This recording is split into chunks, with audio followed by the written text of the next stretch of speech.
Hey guys, it's Chris Wong here. I decided to take creatine monohydrate despite having some forms of hair loss from either adrenal or thyroid issue or other nutritional deficiencies. So for this video, I'm going to be talking about why I decided to start taking creatine monohydrate, even though some people say taking creatine monohydrate or any forms of creatine can increase some form of hair loss due to high amounts of DHT testosterone. The last time I've taken a form of creatine was over 13 or 14 years ago when I was doing my undergrad program. And I did like the strength gains, but then over time I stopped taking it because I was trying to figure out what was wrong with my health at that time. I also want to see how much strength gains can I get without the use of creatine. And then when I thought about using creatine a few years ago, I started losing some hair. And I was researching creatine hair loss, and some people are saying there's an increase in DHT, and for guys, an increase in DHT can increase chances of hair loss. Most cases of hair loss, I think, were related to the loading phase or being stuck on the loading phase for a long time. So generally the loading phase is about 20 grams of creatine monohydrate, and that's done like several scoops throughout the day, and then you do it for about 5 to 7 days and then scale back down to 5 grams in order to maintain the creatine stores.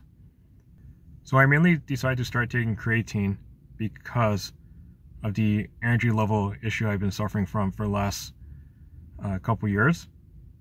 I find whenever I work out, I didn't have the energy to continue on to the next set fast enough. So it was like I was using up my creatine stores very quickly, but it was not replenishing back to normal after a set or even after eating. So even like the last workouts I've been doing for the last year, it felt like I was either out of breath for something that I generally wasn't out of breath before, or I would get very tired, like I want to fall asleep. And this is like after taking a nap. And there were times like I would do a set or two and I would still be yawning, and I didn't have the motivation to go on the next set fast enough. So something that should take like a minute or two, it took me like 5 minutes. After watching several videos on creatine, I came across brain health and methylation issues. So then I looked into it a bit more and thought about how methylation issues is very common in holistic nutrition. And even though I did take active form of B complexes, which is generally given to people with methylation issues, I actually wondered, is it because I was deficient in creatine and the B vitamins didn't work as well as they used to? I also was doing more research on the amino acids arginine, citrulline, glycine, and methionine. Because creatine is synthesized naturally in the body from arginine, glycine, and methionine, I tried all those supplements before, and they gave me problems. And because I suffer from chronic hives, which is a very rare autoimmune condition, so it was like my skin was getting itchy the entire day just making a drink with it, and it kind of slowed down my digestive tract. So I ended up not taking it anymore.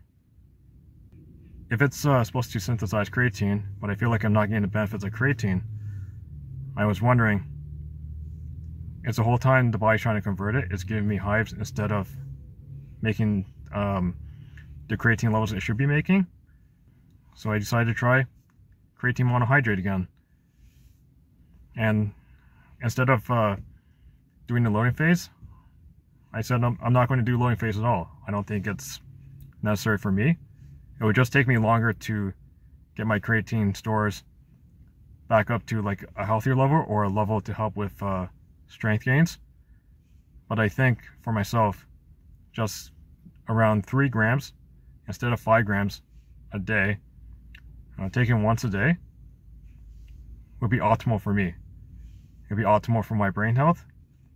It would be optimal for getting more energy levels back so I can actually recover a bit faster and train again, or to train the next set. And if it does help with methylation issues or helps with adrenal and thyroid function, is it possible it could help with hair growth as well without causing other issues? And I think the dosage is not even high enough to cause hair loss long-term from high amounts of DHT. A lot of videos I've watched said creatine is one of the safest supplements to use out there for athletes and even for inactive people as well. As long as I take the right dosage and I don't take very high dosages at all.